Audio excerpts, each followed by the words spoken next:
أعوذ بالله من الشيطان الرجيم. بسم الله الرحمن الرحيم. الحمد لله الذي أنزل على عبده الكتاب ولم يجعل له عوجا قيما لينذر بأسا شديدا من لدنه ويبشر المؤمنين الذين يعملون الصالحات أن لهم أجرا حسنا ماكثين فيه أبدا وينذر الذين قالوا اتخذ الله ولدا ما لهم به من علم ولا لآبائهم كبرت كلمة تخرج من أفواههم إن يقولون إلا كذبا فلعلك باخع نفسك على آثارهم إن لم يؤمنوا بهذا الحديث أسفا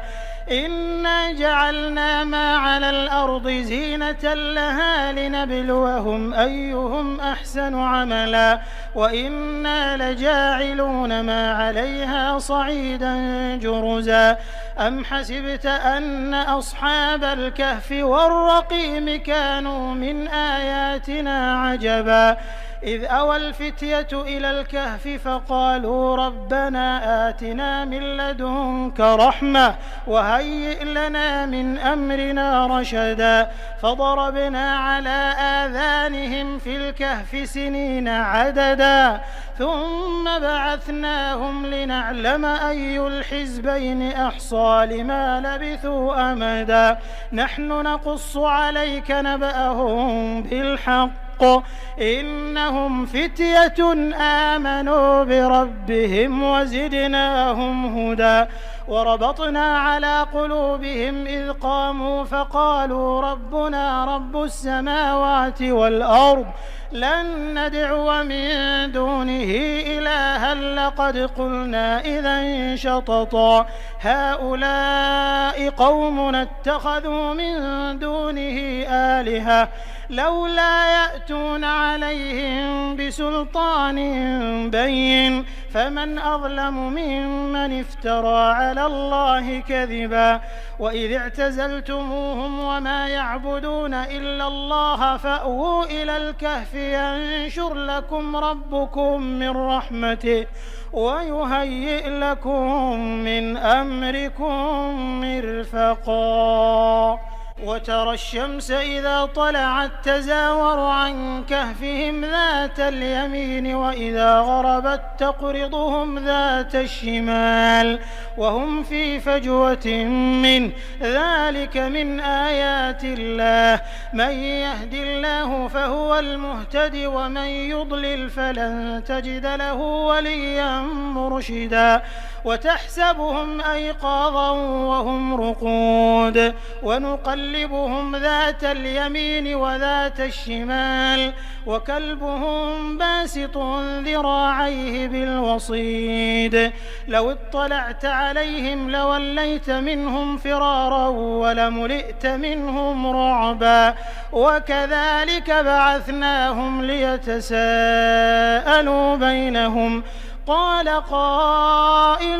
منهم كم لبثتم قالوا لبثنا يوما أو بعض يوم قالوا ربكم أعلم بما لبثتم فابعثوا أحدكم بورقكم هذه إلى المدينة فلينظر أيها أزكى طعاما فليأتكم برزق منه وليتلطف ولا يشعرن بكم أحدا إنهم إن يظهروا عليكم يرجموكم أو يعيدوكم في ملتهم ولن تفلحوا إذا أبدا وكذلك أعثرنا عليهم ليعلموا أن وعد الله حق وأن الساعة لا ريب فيها إذ يتنازعون بينهم أمرهم فقالوا ابنوا عليهم بنيانا ربهم أعلم بهم قال الذين غلبوا على أمرهم لنتخذن عليهم مسجدا سيقولون 3 رابعهم كلبهم ويقولون 5 سادسهم كلبهم رجما بالغيب ويقولون 7 وثامنهم كلبهم قل ربي أعلم بعدتهم ما يعلمهم إلا قليل فلا تمار فيهم إلا مراء ظاهرا ولا تستفت فيهم منهم أحدا ولا تقولن لشيء إني فاعل ذلك غدا إلا أن يشاء الله واذكر ربك إذا نسيت وقل عسى أن يهديني ربي لأقرب من هذا رشدا ولبثوا في كهفهم 300 سنين وازدادوا 9 قل الله أعلم بما لبثوا له غيب السماوات والأرض أبصر به وأسمع ما لهم من دونه من ولي ولا يشرك في حكمه أحدا واتل ما أوحي إليك من كتاب ربك لا مبدل لكلماته ولن تجد من دونه ملتحدا واصبر نفسك مع الذين يدعون ربهم بالغداة والعشي يريدون وجهه ولا تعد عيناك عنهم تريد زينة الحياة الدنيا ولا تطع من أغفلنا قلبه عن ذكرنا واتبع هواه وكان أمره فرطا وقل الحق من ربكم فمن شاء فليؤمن ومن شاء فليكفر إنا أعتدنا للظالمين نارا أحاط بهم سرادقها وإن يستغيثوا يغاثوا بماء كالمهل يشوي الوجوه بئس الشراب وساءت مرتفقا إن الذين آمنوا وعملوا الصالحات إنا لا نضيع أجر من أحسن عملا أولئك لهم جنات عدن تجري من تحتهم الأنهار يحلون فيها من أساور من ذهب ويلبسون ثيابا خضرا من سندس واستبرق متكئين فيها على الأرائك نعم الثواب وحسنت مرتفقا واضرب لهم مثل الرجلين جعلنا لأحدهما جنتين من أعناب وحففناهما بنخل وجعلنا بينهما زرعا كلتا الجنتين آتت أكلها ولم تظلم منه شيئا وفجرنا خلالهما نهرا وكان له ثمر فقال لصاحبه وهو يحاوره أنا أكثر منك مالا وأعز نفرا ودخل جنته وهو ظالم لنفسه قال ما أظن أن تبيد هذه أبدا وما أظن الساعة قائمة ولئن رددت إلى ربي لأجدن خيرا منها منقلبا قال له صاحبه وهو يحاوره أكفرت بالذي خلقك من تراب ثم من نطفة ثم سواك رجلا لكن هو الله ربي ولا أشرك بربي أحدا ولولا إذ دخلت جنتك قلت ما شاء الله لا قوة إلا بالله إن ترني أنا أقل منك مالا وولدا فعسى ربي أن يؤتيني خيرا من جنتك ويرسل عليها حسبانا من السماء فتصبح صعيدا زلقا أو يصبح ماؤها غورا فلن تستطيع له طلبا وأحيط بثمره فأصبح يقلب كفيه على ما أنفق فيها وهي خاوية على عروشها ويقول يا ليتني لم أشرك بربي أحدا ولم تكن له فئة ينصرونه من دون الله وما كان منتصرا هنالك الولاية لله الحق هو خير ثوابا وخير عقبا واضرب لهم مثل الحياة الدنيا كماء إن أنزلناه من السماء فاختلط به نبات الأرض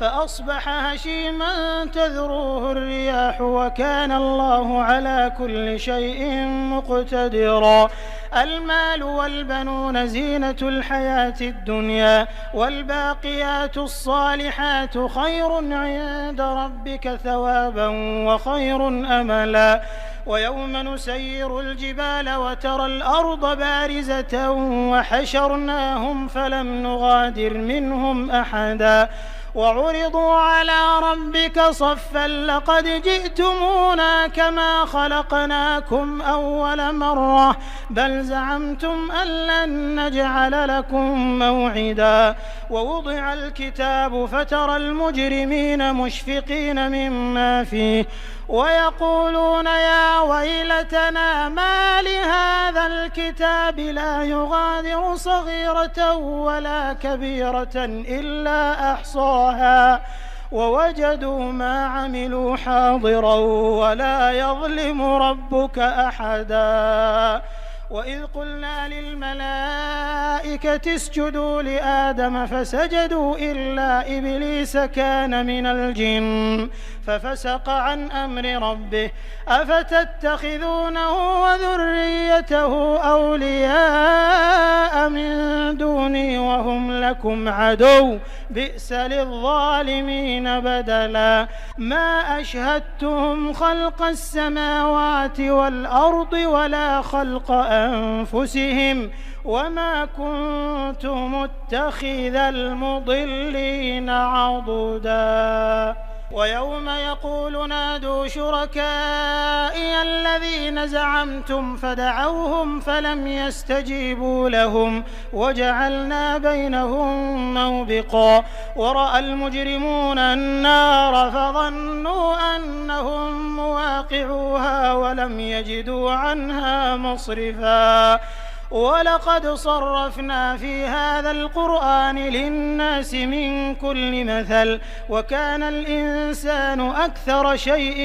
جدلا وما منع الناس أن يؤمنوا إذ جاءهم الهدى ويستغفروا ربهم إلا أن تأتيهم سنة الأولين أو يأتيهم العذاب قبلا وما نرسل المرسلين إلا مبشرين ومنذرين ويجادل الذين كفروا بالباطل ليدحضوا به الحق واتخذوا آياتي وما أنذروا هزوا ومن أظلم ممن ذكر بآيات ربه فأعرض عنها ونسي ما قدمت يداه إنا جعلنا على قلوبهم أكنة أن يفقهوه وفي آذانهم وقرا وإن تدعهم إلى الهدى فلن يهتدوا إذن أبدا وربك الغفور ذو الرحمة لو يؤاخذهم بما كسبوا لعجل لهم العذاب بل لهم موعد لن يجدوا من دونه موئلا وتلك القرى أهلكناهم لما ظلموا وجعلنا لمهلكهم موعدا وإذ قال موسى لفتاه لا أبرح حتى أبلغ مجمع البحرين أو أمضي حقبا فلما بلغا مجمع بينهما نسيا حوتهما فاتخذ سبيله في البحر سربا فلما جاوزا قال لفتاه آتنا غداءنا لقد لقينا من سفرنا هذا نصبا قال أرأيت إذ أوينا إلى الصخرة فإني نسيت الحوت وما أنسانيه إلا الشيطان أن أذكره واتخذ سبيله في البحر عجبا قال ذلك ما كنا نبغي فارتدا على آثارهما قصصا فوجدا عبدا من عبادنا آتيناه رحمة من عندنا وعلمناه من لدنا علما قال له موسى هل أتبعك على أن تعلمني مما علمت رشدا قال إنك لن تستطيع معي صبرا وكيف تصبر على ما لم تحط به خبرا قال ستجدني إن شاء الله صابرا ولا أعصي لك أمرا قال فإن اتبعتني فلا تسألني عن شيء حتى أحدث لك منه ذكرا فانطلقا حتى إذا ركبا في السفينة خرقها قال أخرقتها لتغرق أهلها لقد جئت شيئا إمرا قال ألم أقل إنك لن تستطيع معي صبرا قال لا تؤاخذني بما نسيت ولا ترهقني من أمري عسرا فانطلقا حتى إذا لقيا غلاما فقتله قال أقتلت نفسا زكية بغير نفس لقد جئت شيئا نكرا قال ألم أقل لك إنك لن تستطيع معي صبرا قال إن سألتك عن شيء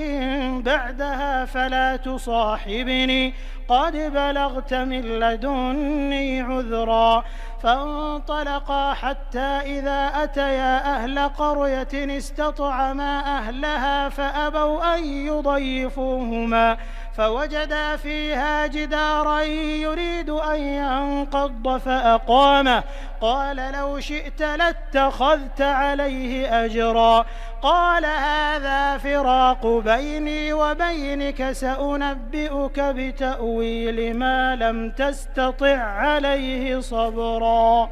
أما السفينة فكانت لمساكين يعملون في البحر فأردت أن أعيبها وكان وراءهم ملك يأخذ كل سفينة غصبا وأما الغلام فكان أبواه مؤمنين فخشينا أن يرهقهما طغيانا وكفرا فأردنا أن يبدلهما ربهما خيرا منه زكاة وأقرب رحما وأما الجدار فكان لغلامين يتيمين في المدينة وكان تحته كنز لهما وكان أبوهما صالحا فأراد ربك أن يبلغا أشدهما ويستخرجا كنزهما رحمة من ربك وما فعلته عن أمري ذلك تأويل ما لم تسطع عليه صبرا ويسألونك عن ذي القرنين قل سأتلو عليكم منه ذكرا إنا مكنا له في الأرض وآتيناه من كل شيء سببا فأتبع سببا حتى إذا بلغ مغرب الشمس وجدها تغرب في عين حمئة ووجد عندها قوما قلنا يا ذا القرنين إما أن تعذب وإما أن تتخذ فيهم حسنا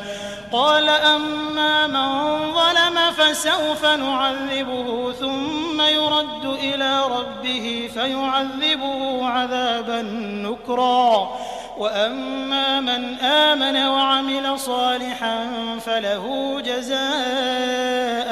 الحسنى وسنقول له من أمرنا يسرا ثم أتبع سببا حتى إذا بلغ مطلع الشمس وجدها تطلع على قوم لم نجعل لهم من دونها سترا كذلك وقد أحطنا بما لديه خبرا ثم أتبع سببا حتى إذا بلغ بين السدين وجد من دونهما قوما لا يكادون يفقهون قولا